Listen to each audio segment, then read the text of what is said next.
Not yet. Hey family, good evening and welcome to the Living Her Truth show. We have honest conversations between sisters on what it means to live your truth authentically.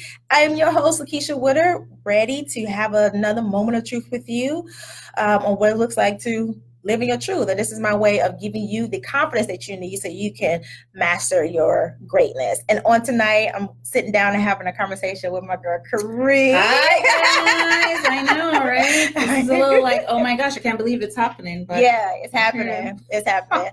I am super excited for this particular conversation because this is like one of the coolest people I have ever met on my entrepreneur journey. Oh, and wow. Yeah. Oh my gosh. You're like so cool and down to earth. So thank you for saying yes to having this conversation with me on tonight. You are absolutely welcome. Hey, thank you. And now I'm even more grateful for you having me. Oh, I mean, listen, when you first started, I was like, well, I guess I'm not important enough. She even asked me to be on her show. So you see how funny this is, right? Yeah. Like we sit in our own little bubbles and kind of presume what others think of us and where we fall, which is also a lesson. Yeah. Yeah. And this was a strategy because tonight is my season finale. So I just knew that you would be perfect. Serious? Yes, this is my season finale. Okay. All right. I was like, Karee's gonna be perfect. I'm gonna save her the best for last. You gotta say the best for last because I know it's gonna be good. Because every time we have a conversation, it's just like we can talk for hours. You're easy to talk to. Oh, thank you. You are really. You're easy to talk to too. You should probably ask my team. What are you talking about? But okay. All right. But yeah, so you guys know I like to start off the show just by telling you how I met the person that I'm interviewing, Karee. Met Karee. We were just talking before I hit the live button. Oh, hey guys. Nana. Hey, come on in. Nana's our mutual friend. I know. Look at you. Yeah. Welcome, Jess. Hey, Jess. Hey, Jess. Thanks for joining. So you guys know I like to just tell you guys how I met the person that I'm having a conversation with. And Karee and I met. We was just talking, saying that it was last July. Yeah. It's coming up on a year. Yep. 3 months in a year. Yeah. I came to one of her events here at Brand Lab Houston, right off of 249 and Mango? Is that where we are? We're like at the corner of 610 and 290. So 290 first exit is Mangum. So right there by what is that, Garden Oak Forest area. Yeah. And we're in her, at her facilities. You guys have to come over here. This is like the coolest, cutest, like space ever. Man, I wish. That's okay. I'm gonna get my production together and we're gonna come back. We're gonna do a tour. We can do a tour. Yeah. Are you cool with all the construction and stuff? Are you cool with doing a tour? Oh, you want to do a tour? Sure. Yeah, make it different if you want. I'm all for absolutely. it. By the way, there's construction. So yes, because she's under construction. Yes, we're making some changes. We're bringing some new life in here. Yeah. I'm excited for it. Moroccan themed rooms and it's gonna be amazing. Yes. So you're gonna see boxes and there's people in there painting and stuff all ripped up. So yeah. Okay, cool. Because I wanted to do that anyway. But was that your very first event? Yes, that was our very first event. Yep. Came and had a great time, met some amazing people. Nana was there, of course, but I knew Nana before the event, but Nana showed up as well. And it was a really good event. And then afterwards, we was up here to where we were like, I don't know, like 11 o'clock at night. Oh, yeah. It was late. Talking. Yes. She didn't know me from a can of paper, but we sat here and we talked about business. Me, her, Nana, we talked about business, life, everything. Yeah. Just so cool. You are so down to earth. And I really appreciated that too. Yeah. She's like a big sister. It's funny because I'm like, I'm like, really? Because I look at her and I'm thinking, this girl, this woman, she's, doing her thing, following her truth. Thank you. I see her all the time on social media and she's just everywhere. And, she gives you a glimpse into life. And I'm just like, my God, like, can I get a quarter of her life? Right. And so you see. Yeah. So tell everybody a little bit more about you at the Brand Lab. So I'm Karee, as you guys know. I don't know how many of you have met that are on here, but so I started Brand Lab Houston in 2018, so last year summer, and it stemmed from the initial company that I've had now we're going on 6 years. It's Studio Brand Collective, which I think a lot of people know in town. We're a ad marketing agency. And when we moved to a larger space, it was honestly larger than it was twice the size of what we were used to. So we had all this space. And, I think I'm Jamaican born. So for me, waste is a thing. It exists, right? Sometimes we get blessed with so many things. And instead of apportioning it to others that can benefit, we hoard it all. And so in the back of my mind, I go, but we don't need all this space, right? So how can we make use of it? And if you know me, you know that I'm a big feminist. Like, I'm like, girl power. Like, listen, we can do it. My boyfriend's like, oh my God, seriously, woman power every day, all day, right? Like, we probably didn't need men in my world, but so I'm like, all right, let's do something for women, right? Yeah. What better way? There's so many women who are trying to, find their path and trying to kind of go on their levels of excellence. And when I started, I was new to Houston. I was an accidental entrepreneur, which is a whole different story, right? Yep. And I started off nothing. I mean, I had so many points of getting to the brink of, I'm about to call this quits. So many prayers that I had to pray. So I said, if I could provide something that would help, one woman or two to even at least ease the burden of that next thing, then why not? I mean, it's not like I'm going to pay any extra for the space, right? It's here. It's already collaborative. We do a lot here. So I opened the space up and we started this thing. And I mean, in fairness and in truth, it's not been the easiest of journeys because I'm a little overextended, but I think a lot of women can understand that, right? We've got a superwoman complex a lot of time. So I've had to take a step back and, really decide, okay, am I truly going to do this? And maybe my commitment is not, all of this, but it's taken smaller steps. So that's kind of where we are. We're doing some renovations. When I first moved, budget was tight, Open truth of honesty. When we moved here, my cash flow was really tight, but we needed to move. And so getting Brand Lab to where I wanted it to be wasn't feasible at the moment. And so I had to make some choices. I wanted to still open it. And over time, and we don't charge for Brand Lab. So the agency, we use that money and put it back. Don't charge for Brand Lab. Oh yeah. Don't let her say that too fast. She don't charge. I don't. So you use the space. I mean, there's some spaces that are private spaces that are very nominal fees for you to use them. And so though there are costs there, but so now we're kind of revamping and actually adding stuff that I've wanted to add now for months. And the idea is coming into the spring of this year, we'll unveil it and we're going to change how it's structured, add more events, add more dynamics to it, and really try to bring some more life into it without still draining kind of the resources. So that's the story, guys. Love it. You guys, we're going to stay tuned, share this video with everybody, share this video out because we're going to do a little mini tour so you can see the space because it is the cutest contemporary space ever. So if you just want to come and shoot YouTube videos or whatever videos, you definitely come. Look at this background. You can't even see the whole room, but we'll do a little bit of a tour. So, Karee, the whole purpose of this show is to talk about living in your truth, right? And we define living in our truth as having the courage to embrace all aspects of ourselves and present that person to the world because it's so freaking important to do that. And I love your story because you're an attorney, right? Yep. Who stepped out on faith. Yep. To start your business. Yep. And that's living in your truth. You guys, I know I talk a lot about business, but hopefully you can, take the business and and transfer over to life as well.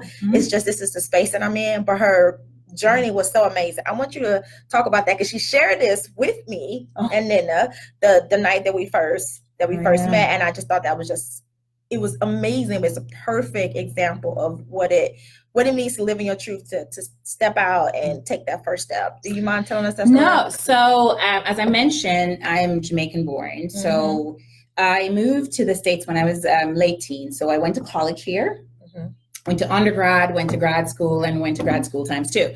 If you're Caribbean or West Indian or, you have a strong culture, your parents are very much a big influence, right? My parents were, and their philosophy was you only succeeded if you're one of three things: a doctor, an engineer or a lawyer. Okay. So as we were growing up, we were measured by those things. We were pushed through school, skipped grades because we were on our way to be those things. So when all was said and done, I remember when I got done with my MBA, I told my dad I was really proud, right? And he goes, okay, well, I thought you were going to law school. Like who cares about an MBA, right? Like, I'm like, huge. Right? I was like, okay, fine. So, trying to please your parents, trying to be the good daughter, the good child, the good sister, we all have that, right? So I went to law school, studied, passed the bar, and practiced just for a little bit. I was in Michigan. And, 2009 came around, and you guys know that was the automotive industry situation. Yep. And so life kind of changed in Michigan. I mean, Michigan is built on the automotive industry, right? Yeah. Much like Houston's built on, things like healthcare or oil and gas. Oil and gas. The great news is it's healthcare and oil and gas, not just one. So we went through a crisis. And at that point, I was out of a job. I was out of anything. I was overeducated because you have 3 degrees. Isn't that crazy? We can't win for losing. No. You get pushed to go to, right, because it's like, okay, you've got too much school, probably not enough experience the way I want it, or we can't afford to pay you, okay. Yeah. So, it was like, okay, what do I do? So I started sending resumes and I wasn't getting much bite. And then I had a friend who said, try Texas. And I was like, Texas? Like, who lives in Texas? I mean, the only thing I could think of is it's hot as hell in Texas. Okay. And she said, well, Dallas, she lived in Arlington, Dallas. And she's like, okay, there's no recession here. I'm like, we don't know what that means. And I was like, okay. So I started sending my resumes out and, by coincidence, I started getting, or not by coincidence, I started getting back responses and I go, okay, something is going on. Right. Yeah. So I grabbed my sister and I was like, this is now mid 2009. So you were talking about August 2009. And I was like, let's go to Houston. I'm going to go do some interviews and we're going to go on vacation, which if you know, August in Houston is probably not what you want to do for vacation. Right? It's hot as hell. She didn't know, y'all. Right. So I come down here and it's like, oh my gosh, it's freaking hot down here. Okay. But I loved it. There was something about the city that it tugged at my heart. There was just something, I felt something here that it was nostalgic without even having to be here, having been here. So I went back home to Michigan and I literally maybe about, I'd say 2 months later, like packed up all of my stuff and I said I was going to take a chance, right? At this point, what do I have to lose? Right. I didn't have a job. Okay. I had a little bit of savings and I was just like, maybe this is the curve that I needed to kind of change the trajectory of my life. And I felt like there was something else that it's just like it nicks at you. It's like you never feel complete. You never feel I know that feeling. Whole, right? And it does. It's not about money. No, it's not about money. It's not about any of that stuff because you could make all the money you want, but if you're not aligned with where you're supposed to be, that's right. You will forever. You're always going to question yourself. You're always going to be wondering what ifs. It's just going to be a depressing life. And I was feeling that. So I came here. And when I came here, I turned in my lease. I bought like a PT Cruiser. Okay. Like $3,500 PT Cruiser. Okay. And I packed up in there like my clothes, my shoes, my purses, the most important things, the trifecta. Right. Of course. Right. And I like drove about, it was like, I think like 2,200 miles. Okay.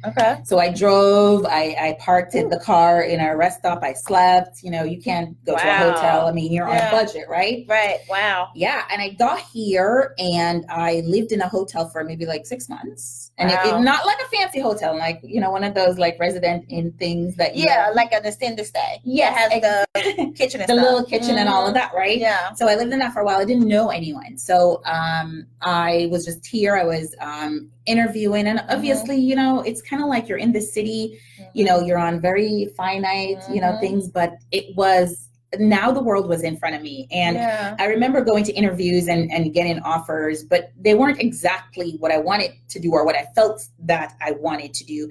And I remember my mother having a conversation and she's saying, listen, at this point, she's sending me money to augment my little, because I'm not employed and, the little savings are running out and maybe unemployment is gone at that time. And she says, just take a job. And I go, but I've made this big decision. I owe it to myself to kind of stick it out, to weather it, because I know something is going to come that's going to be for me.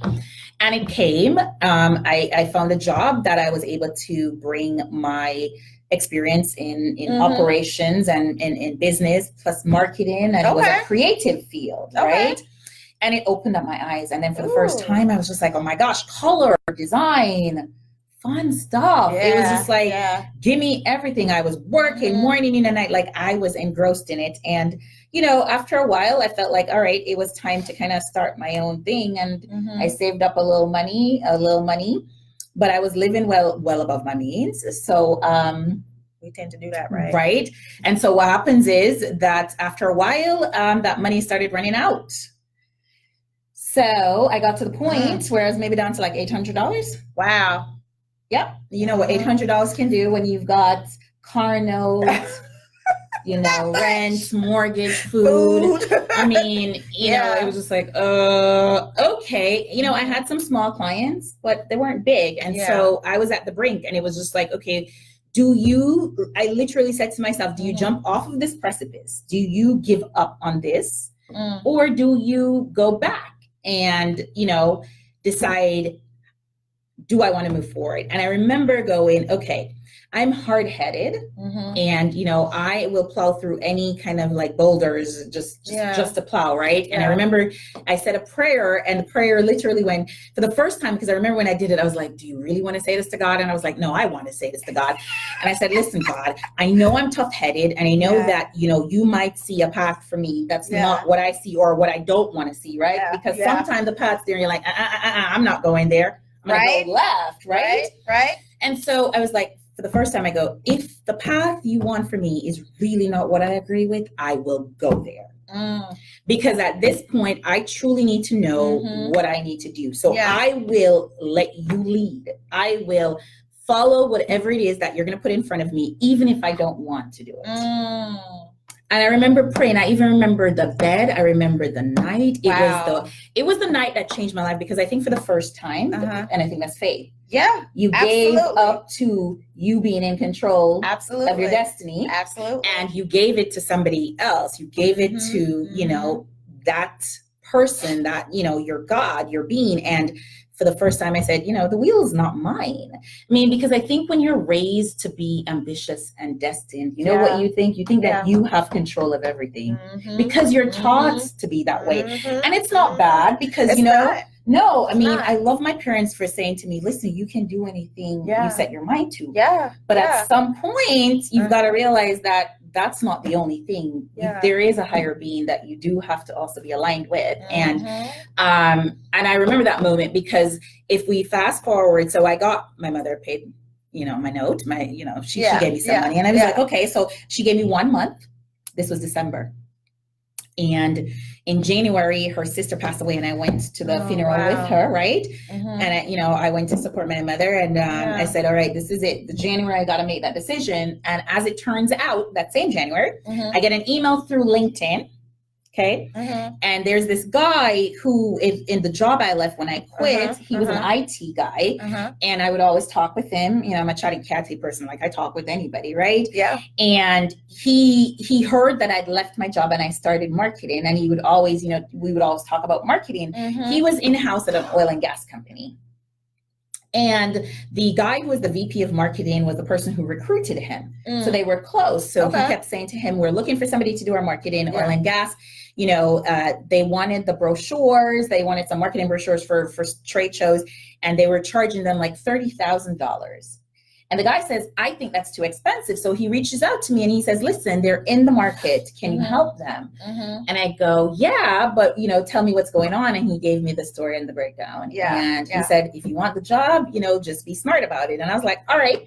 I put my little pitch together. I mean, at this point, it was just me. I'd laid off my unpaid intern. Okay, who, by the way, is actually here. She works here now. She's a design director. Wow. She was on paid, and I had to lay her off. That's how bad it was. You had to lay off your unpaid. In December, yes. I was just like, listen, at $800, like, I can't afford to even give you a little holiday bonus. Or, it was just like, she was on paid, and I was like, listen, I don't want to keep you here working for $0, right? And so, I'll be honest, this is the situation. And so, I did my pitch and I went in and I told them I would give them a website, a brochure, some smaller brochures in Spanish and in German and in English, right? You didn't tell me the Spanish and the German part. What? Yes, 3 languages. Wow. Right? Okay. And we would get all of that done for the $30,000 that the other company was going to just charge them for just the brochure. Just the brochures.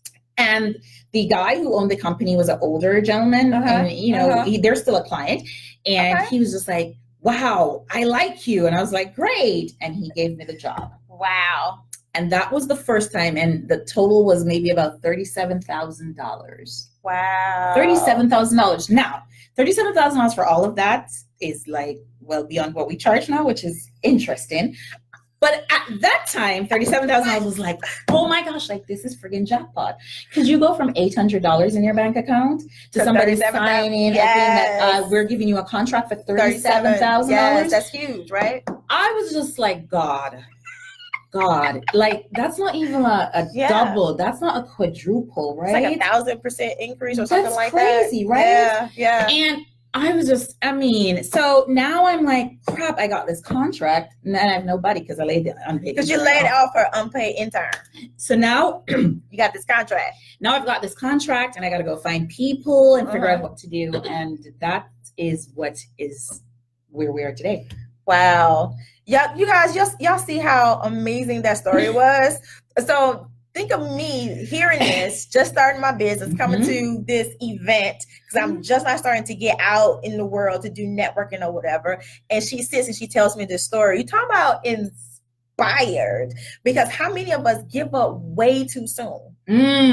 Yes. We give up way too soon. We succumb to the pressures of mom and dad and society, you know, because my mom, you know, she motivated me as much as she could, but I heard more growing up of, you know, you're not going to be successful because of where I was coming from, more than hearing, you know, you can do it, go do it, you can do it or whatever. So just to go beyond that and not listen to that and to continue moving forward, not knowing what the heck it's gonna come forward is, you know, it's hard. So to hear her story, what she just told you, she didn't tell me about the German part though. Oh yeah. Tell me about the German part. That's like German. Man, that's amazing. Yeah. That's amazing. And you packed up and moved to Houston, and I did the same thing. Did you? I did, because I came to Houston to go to law school. I got into Thurgood Marshall School of Law. Oh my gosh, I didn't know that. Yeah. Did a year in law school and decided that this wasn't for me, and I was confused by that because that was the only goal I had in my whole life. Like you said,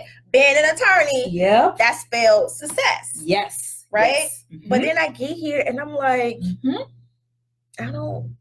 I feel like I can check the box now. Like I did it. I accomplished it. I'm here. Yeah. So it's about now what? Oh my gosh, that's so funny you said that. That's exactly what it was for me. Because, you know, and every day, you know, I say, and I have to train myself to say, you know, I didn't waste 3 years of my life, because the experience that I got there, right? Yes. It really, it's come back in so many folds. Being able to read your own contracts, being able to stand up to, you know, without have to hire somebody. I mean, we have an attorney now, we have all that stuff, but you know, when you're parsing those things, that it is invaluable. But that's exactly what I felt like. I felt like law school was a box checker for me. Yeah. And, you know, it's funny you say that, because it makes sense now when you talk about living in your truth. When you're checking boxes, it doesn't do anything for you. It doesn't motivate you. It's just like, it's rudimentary. It's like just another day and I'm just doing the motion, right? And that's exactly what that was, because, you know, it's kind of like I did it. I love the experience because I love the people, but it was like, okay. And I even remember when I was done, my mother was like, you know, so while she's you can do it, she's also like so you're not going to practice law anymore? And I'm like, you like might need to give that up now, right? And it's so funny because even with the company, when I was going through like, you know, ups and downs when you start, she's like, you sure don't want to go back to practice law? I was like, you know what? No. And that's, you know, that's family. They're always looking out for your best interest, but sometimes their best interest is skewed because it's subjective. It's subjective to your emotional, and it's also sometimes limiting. right? Absolutely. Because it's based on complacency. It's Not wanting to see you hurt, Mhm. not want to see you stressed, not want to see you Mhm. strained. But remember that those things, those stressors are what get you to the good spot. Absolutely. Right? So if you Absolutely. prevent me from going to the good spot, you essentially are Absolutely. preventing me from growing. Absolutely. And family, they don't mean you No, no harm, they but you don't. still have to, Yeah. you still have to filter what they say to you as well. That's just as important. Yes, it's rudimentary in the beginning because Mhm. to be honest, I needed that goal of going to law school just to get out of the projects, to get out and not to go back. Let me be specific. You can get out the projects. The issue that I was trying to avoid is not going back. Yes. Right? Yes. So having that goal of becoming an attorney, I needed that. Yeah. But, I just got to a point where it was like, okay, I need to do like what's right for me. Let me figure out why am I here and what it is that I'm supposed to do. And you guys, that took time. And just like you, I had to tell myself to stop beating myself up saying that I wasted time. Yeah. Because no time is wasted. That's right. The Bible said God will use everything for your good. So those years of me wanting to become a lawyer and working towards that, I'm using that now. The perseverance, the resilience, the not taking no for an answer or taking a no and going in a different direction and not letting that discourage. That's right. Exactly, not letting that discourage me. So it was, just all a big lesson to prep me to get to this moment. But we have to be patient. Oh gosh, yes. We have to be patient, and I love how you said, your prayer. I'm gonna have to use your prayer, girl. So I'm gonna watch the replay myself, and I'm gonna use your prayer because we tell God, God, use me, right? But are we gonna let Him use me? There you go. Yes. We say that, but are you gonna step back? It's like lip service. Yes, yes. We tell God, take the wheel, but we won't let go of the wheel. Oh no, our lights went off. Sensors. We're not moving enough. Yeah, let's see. Oh, great. All right, hold on. Hold on, guys. See, this is what happened. I thought we was moving them up. There you go. There we go. So yeah, we tell God to take the wheel, but then we won't let go. Yes. Then we don't let go. Somebody said you was hashtag. What is that? Huh? So then, yes. She's not. She said you told her. She said you lying. You're not just a little overextended. You're doing splits right now, girl. Stop you have no idea. I got some things in the works too, but it's like it's. Oh my gosh! Look at all of you guys. Yeah. Hey, Michelle D. Hey, Rose. Hey, girl. Hey. Thank you guys for joining. If you don't mind, please take a moment and share because we got some good stuff. And we've got more to go. Like, how long is this thing? Because we've been on here for like 30 minutes now. It's okay. Okay. It's okay. Right. We're good. You guys stay tuned because we are going to do a little mini tour of the brand lab so you can, see the area. It is the cutest thing ever. I promise you. You're going to want to come and work here all the time. So you told us your story. Thank you for that because that was amazing. So how do you find harmony between life and business? And I say harmony because I don't like to use the word balance. Ain't no such thing. Right. I don't like to use that. I can't remember what the quote is, but I was talking to a very successful entrepreneur and he says there is no such thing as, work-life balance, right? Yeah.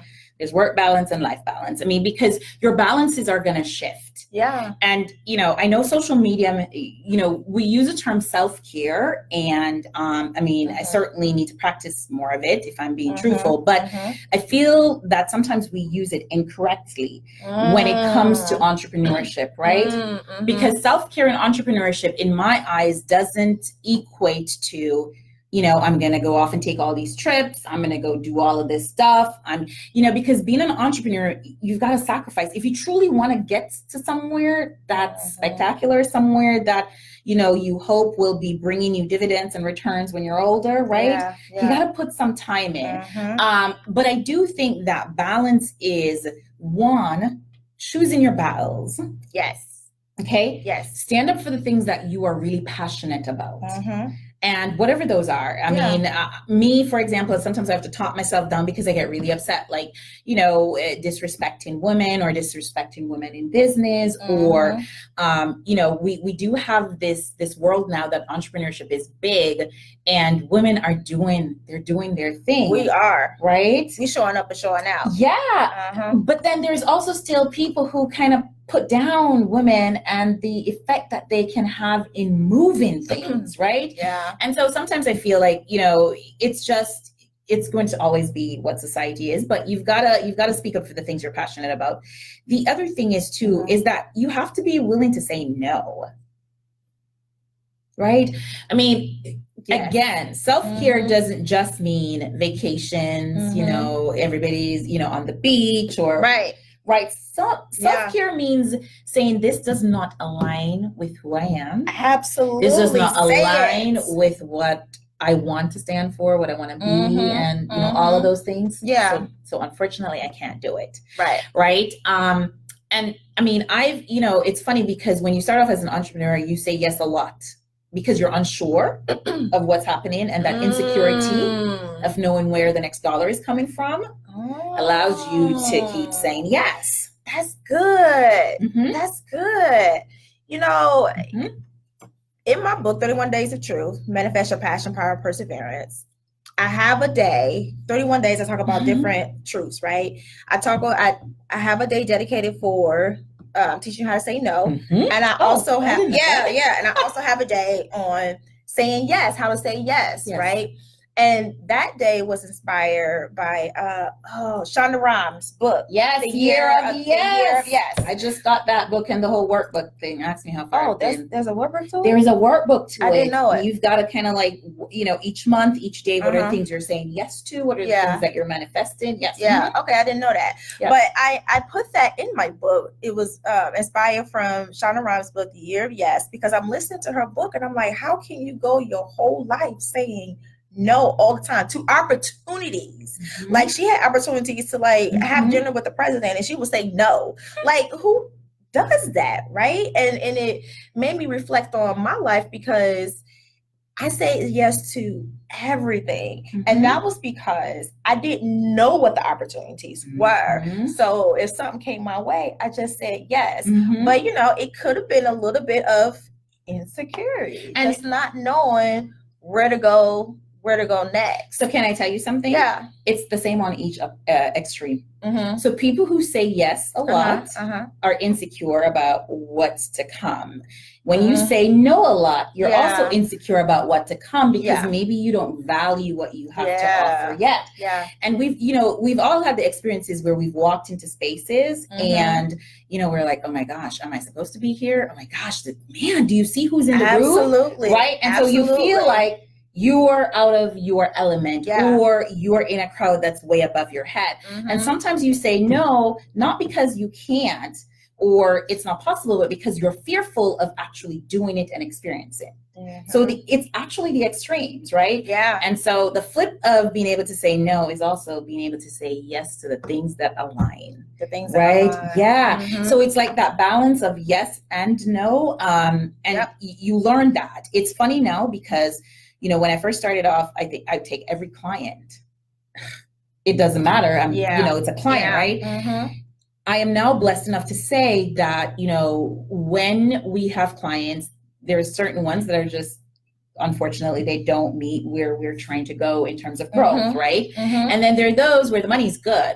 But what you're asking me to do is jumping through too many hoops. And it's probably going to jeopardize a few things. Maybe one, my sanity. To the sanity of my team, right? And that's just chaotic. Exactly. Yeah. And when you bring chaos in for money, you know what they say, right? What they say?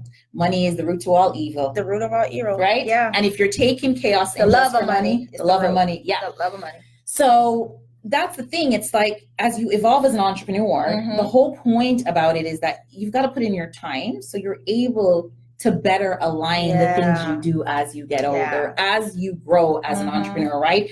Because if you are, I know we love to say we're hustling and we're grinding, but if you're in year 5 and you're still doing the same hustling and grinding, then we've got to kind of talk about what that looks like. Need to reevaluate some stuff. Yeah. Need to reevaluate some stuff. You talk a lot about alignment, and I love that.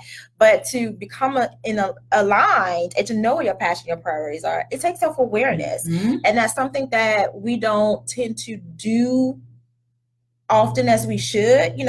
We should become self-aware every day. We need to be learning something new about ourselves. But I think we fight it because in order to grow, we have to address some things. Yes. And there's some scary things that we do not want to address. I was talking to my bestie today, and we was talking about that. She was just like, sometimes you get a little deep, right? And people don't want to go that deep. They want to go that far, and I'm like, you know what? You're right. But it is what it is, because that's me. That's my journey. I had to dive deep, and before I can come back up to heal. Right. And so some of us we have to do that, and I know everybody doesn't have to get deep, right? But we have to do the inner work, so we do know what it is that we're passionate about, so we can set those boundaries around our priorities and things like that, so we can know when we're out of alignment. Some of us, we just walking around here, we doing things and we don't even realize that we are completely out of alignment, because we haven't taken the time to get to know ourselves. Because we've also glamorized entrepreneurship. And we've glamorized the act of being an entrepreneur and tying that to the constant hustle and hustle and hustle and hustle. Right? Yeah. But the thing about it is that a hustler isn't an entrepreneur, and a hustler is a hustler. Right?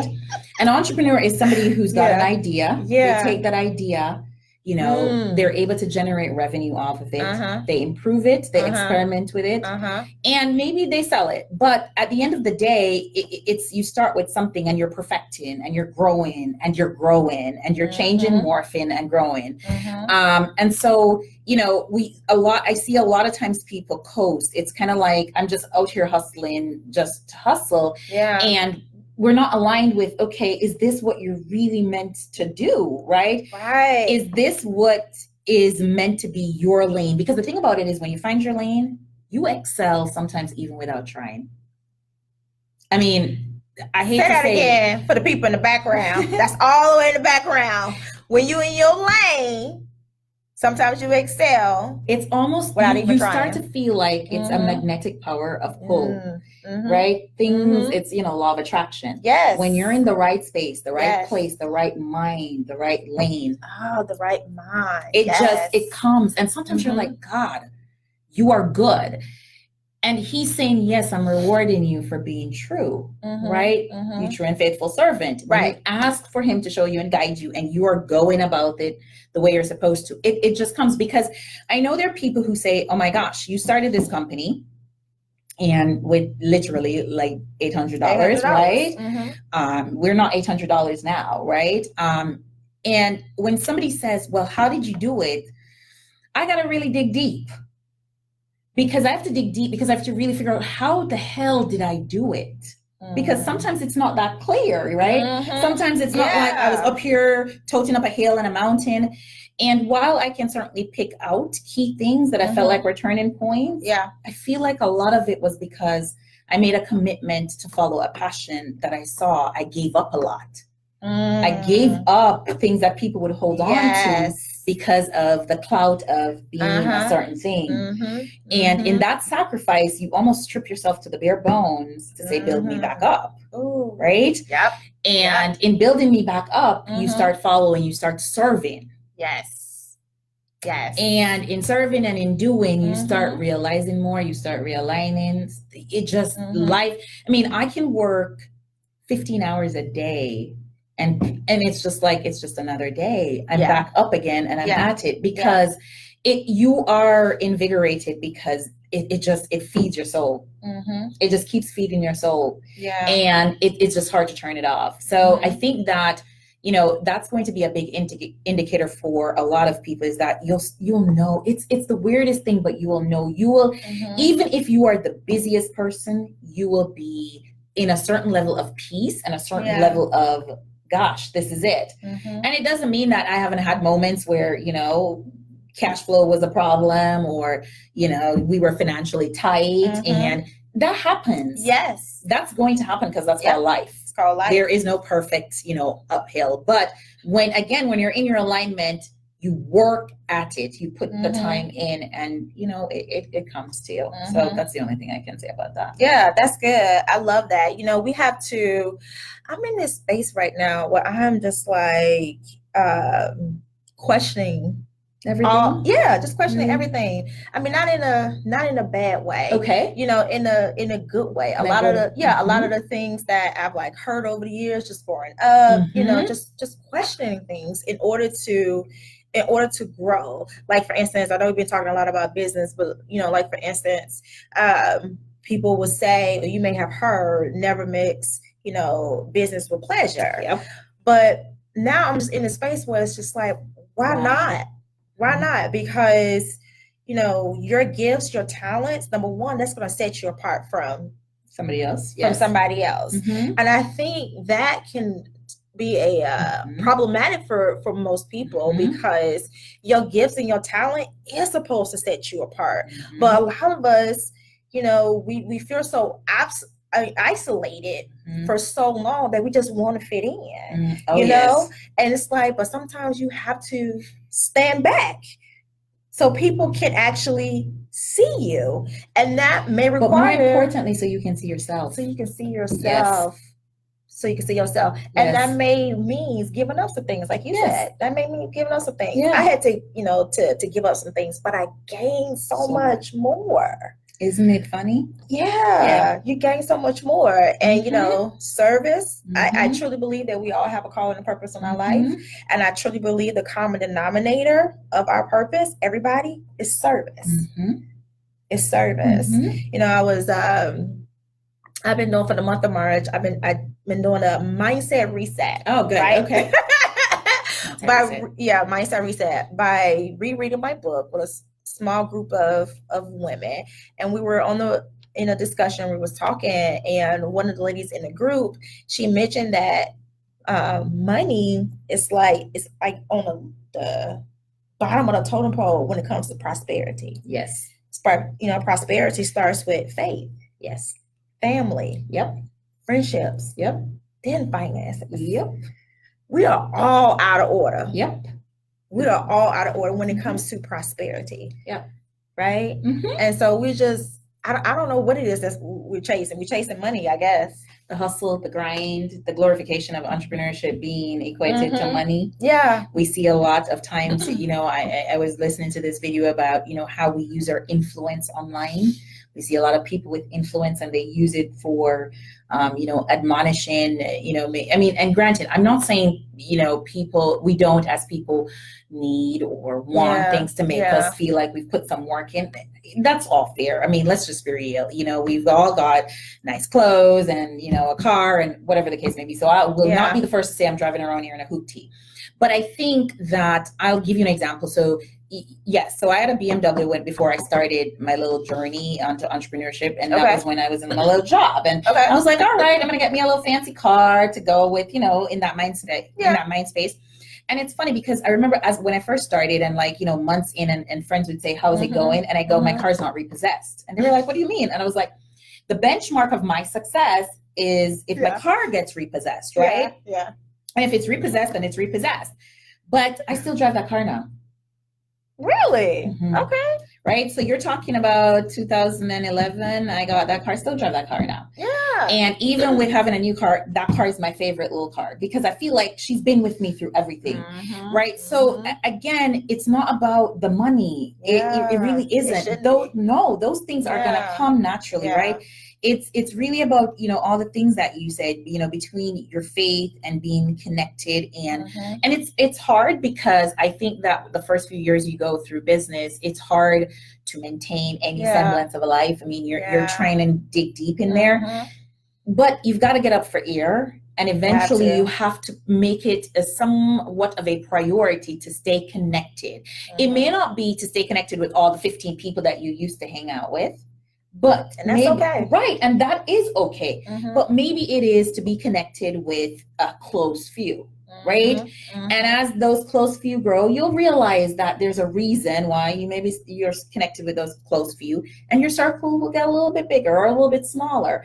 But the connection is important, and you're going to have to fight every instinct in you, because you're going to want to dig deep and stay with your head down. So you're right. It really is about the connections, faith, family, and certainly the finances that comes. You know, they say, and somebody reminded me that if you follow your passion, you never really have to work a day in your life, right?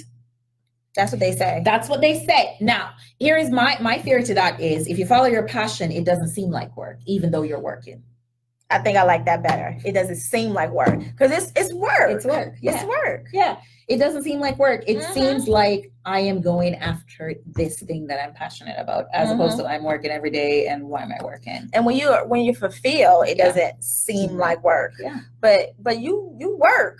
You know, Nana and I, we talked about that in her interview too. We brought that up, and just like, because my husband asked me about that, I was just like, you know what? Let me think about that for a second. That was one of those things you question. Yeah, let me think about that for a second. Yeah. Yes, this is work. Like AST is work. Yeah. You know, so if I get up at 5 o'clock in the morning and I'm working until like 8 o'clock at night, that's work. You know, but it's all good though, because I love what it is that I do. Yeah. Who wouldn't want to just talk to an amazing woman like this all day? I know. Oh my gosh, how long have we been? Guys. Like, who wouldn't? All right. Who wouldn't want to do that? Oh my gosh, there's so many nuggets. It is. It is. So what's next for Brand Lab? So for Brand Lab, we are doing our renovations, and you know, we're working on updating our website. We've heard a lot of you, anybody who's ever been to Brand Lab, we've, you know, heard a lot of challenges that we have, and we've got them. Yeah. You know, Brand Lab is sustained by the efforts of another company. And so if that company's not, you know, doing its thing, then Brand Lab becomes non-existent. So it's hard. It's very hard, and it's a fine balance, but we're working on updating the website so that, you know, users can do virtual tours, or they can book spaces actually online. So that's probably going to be rolled out, I would say, in the next week. The development team is working on that, which I think is great. We're working on streamlining the process so you have more upfront information about if you wanted to pop in, or if you wanted to work from here, what that looks like. And then what we're going to go into 2019 doing is, I want to bring in a lot of just powerful women who know their stuff and are willing to share those things with other women, and stuff that we need to know, right? Like, I mean, I can tell you a lot of fails that I've failed.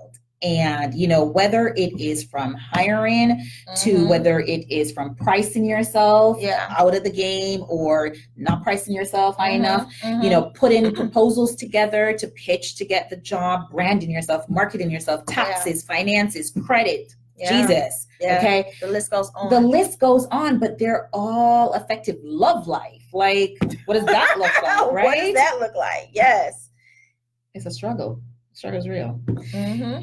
Friendships, the sacrifices that comes with doing your own thing, because there are gonna be some. You know, so I'd like to get a really awesome roster of women in here to share those experiences and to provide information that we can take away.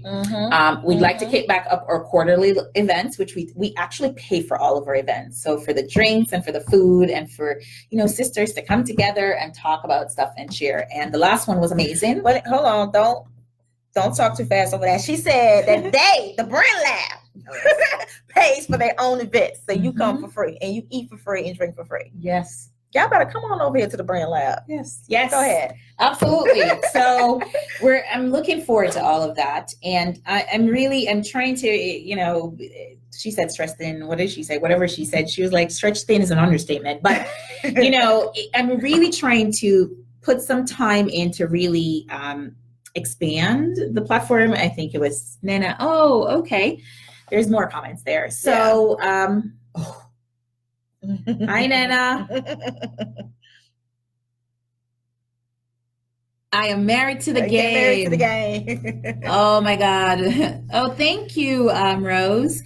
Yeah. So, and I want the space to be used. So one of the things that would always get, you know, like gnaw at me is I want it to be a space where we've got more space. So I shuffled our team. Okay. I shuffled our team around, kind of made them a little tighter. Okay. And so now we'll have more space. Like we'll have, you know, those rooms up to the front. We will still have this room. We'll have the rooms in the back and, you know, the conference room. And now we're opening out the floor out there so it can be much more open.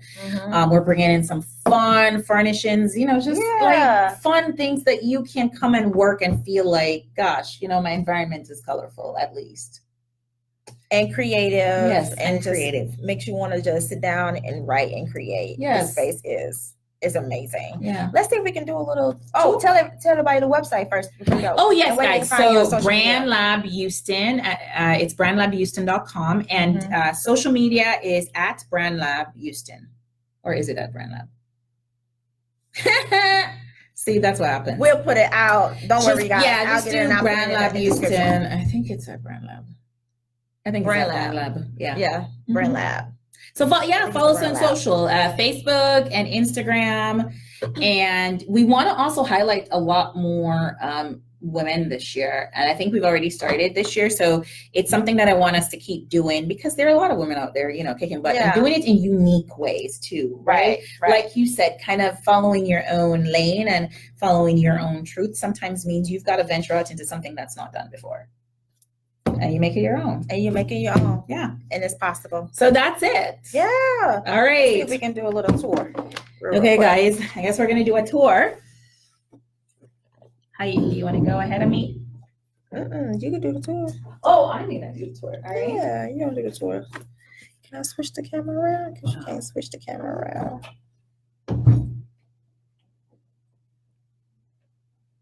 Hold on, guys. Improv. This is what happens when you go live. This is improv. Okay, guys. I guess we're going to do it. Yeah, do a tour.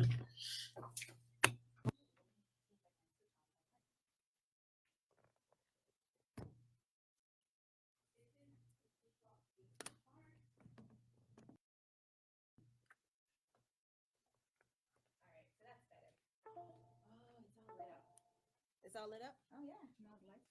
All right, guys. So, hello. All right. So, in here is one of our workrooms. She's going to have to get that really good. There we go. Oh, yeah. So, The camera is backwards. The camera is backwards. Yeah, there we so go. Like that's one of your rooms. There was a therapy session in here, actually. We have a therapist who uses this. Oh. So that's probably why that looks nice. like that, right? And yeah, this is pretty minimalistic and it's got pretty much everything that you need in here. And then this room is pretty colorful. We're gonna do some updates to this room too, but primarily we're gonna kind of get the carpet up and get some fun tools in here, but love the color on the wall. And love just kind of the motivational sayings on the wall. Inspiring others, creates believers, inspiring them to inspire others, creates an event. Yeah. Don't you just love it? Oh, gosh. Super cute. All right, so, and then the room that we just came out of. Yeah, let me show you guys the one we was interviewing in. See, isn't that cute? And you guys can come and sit and work in these areas or even host your own events. And so this is kind of our grown-up conference room. Hey, you may have to pick somebody really, you know, big, and it's like you gotta take it that way. Yep. All right. And so this is where the renovation starts over here. I love this color. It's a fun minty color where it's gonna be mid-century modern in here. It's gonna be a little bit more grown up. So we're going for neutral colors and kind of that mid-century modern with wood and very easy breezy. So we took up the carpet. We're renovating that. We're gonna bring in some lighting and some really cool furniture pieces in here. So then this is the open area, which I think a lot of people have already seen. We ripped out the carpet down here and we're gonna rearrange. We're gonna add some furnishings to this area too. We're upgrading our audio visual equipment so that we can have more audio visual. So that's all of the crap. Oh, and then this is probably going to be my favorite room. We're going for a funky, what do I want to call a Moroccan themed room in here. So it's going to be pink and lush like velvet and just very dope when it's done. We're going to get some art from some Texas artists with a lot of color that's going on the wall in here. Nice. I know. That's going to be real nice. And this is where all of the furniture came to die. So So a lot of crap in here. So you see that rug over there? That's going to be one of our rugs. It's like an awesome fuchsia pink rug. So we've got workstations in here too, but there's a bunch of stuff in here. Pink chairs, you name it. And well, this is kind of part of the agency, but we converted this room though as kind of like a hub station. So this used to be our green wall. So now we've kind of put the teams here. So like a workstation. yeah, pretty cool, right? Yeah, that's kind of Brand Lab. And back there are offices, my office included. Like there are offices. Yeah. Okay. So that's it. So when you think the renovations will be done? So our goal is we'll be done by the end of this week. All this we just seen? Yep. Right, Radhika? By the end of this week. Renovations done? Yep. Woman on a mission. Seriously. Are you still going to extend down the That hall? space, we've made a decision to hold on extending that space. Okay. And you guys, everybody will know soon because I'm venturing into another business land, man. What? So yes. Do you got time for another business? So funny, somebody asked me that. I was like, you ever have time? When do people walk around and be like, by the way, I've got time for another business. Let's do it. I was like, you know, Nana does. Nana, she walks around going, oh, really? Yes. Yeah, she's lying. She's not. Oh, okay. Shut up, Nana. Oh, keep going. You've got time for another business, girl? Yeah, Oh, her LinkedIn business. Oh, her LinkedIn business. Got it. Mm-hmm. Well, this one is going to be interesting. It's all about, well, it's really all about the ladies, but there's going to be some guys there too. Oh, yes. It's fingers crossed. We're waiting on some final things to like say, yes, you're locked, and then we'll announce it. Then I'll announce it. Yeah. So it's a whole different vertical. Okay. Yeah, health and beauty. Ooh, love it. Maybe you can come back to the show and we can talk about it. Oh, yes. Yeah. Yes. Yeah, because health and beauty is all a part of self-awareness and self-care. And self-care. That's right. Yep. So I've decided to kind of just make the space, we'll make do with the space and we'll make some modifications, and maybe going further into the year, we'll expand, but I'm I've started the ball rolling on kind of doing a whole other concept. Okay. Awesome. This is awesome. Yeah. It's interesting. Thank you guys. I mean, for everybody who's ever come visited our work. Linda said, please adopt me. Oh God. Aren't you going away, Nana? Didn't she say she was going to leave us? Yeah, she's leaving us. So, Nana. In September. She's leaving us. She's leaving us. Yeah. But you guys, thank you so much for joining us on tonight. Brand Lab got some amazing stuff going down. As you can see, hopefully you was able to see that the space is really, really cute. I know, that view is really good right there. Yeah. Isn't that nice? This camera is amazing. I'm much of the camera because I'm like blocking it. You're so silly. You're so silly. All right. But no, you guys, please come check it out. Go to her website. I will leave all the information in the description box so you can go to the website and go to the calendar because you got some events that's going to be coming up. Yeah, that's going to be going down here too. Yeah. So, and this is an event space. So if you guys, have a business and you want to do a seminar or something like that, training, host a little girls thing, you can come and do that here as well. So thank you so much. Thank you guys for having your me. Space and being on here. I appreciate fun. It. This was fun. I told you guys it was going to be amazing. Now y'all see why I had her as the season finale. I can't. Oh my Can God. you imagine? I'm saying season finale, y'all. When are you coming back? When's the new season? May. Okay. The new season starts in May. Oh gosh. She didn't take that break. I mean, enough. I needed. Yeah, enough of the break, right? I don't want to be gone from you guys for too long. Gosh, this has been great. Yeah, this was amazing. So the next business, when that's up and running, we have to bring you back on the show. Oh, you guys are gonna love it. Yeah, to close out the season. season. You guys are gonna love it. Like, if you think decor and ambiance is at Brand Lab, yes, this one is it's gonna make a statement in Houston. Ooh. When it comes, yes. Yeah. So I believe it. This is believe it. Yes. What she says gonna make a statement, believe it. Oh yeah, this one we're pulling out all the stops. And you know, the great thing is it's really, again, it's funny because it was centered around women. And then I was like, but you know, as women, we've got our dudes too. They can experience, you know, self-care with us. Right. So we're bringing the guys into it a little bit. But yeah. It's going to be amazing. Yes. I'm excited. No, I'll be there. I'll give her a peek, by the way, so she can like keep it tantalizing. Yeah. Yeah. And she'll see it. Ooh. But I know. I'm excited. I'm excited really for you. About it. I'm excited for you. So you guys, thank you so much. Share this broadcast with everybody that you know, because they missed a great interview and they can take a tour of Brand Lab as well. So you guys, thank you so much. Thank you guys. And I will see you guys in May for season 2. For season 2. Bye guys. Come back.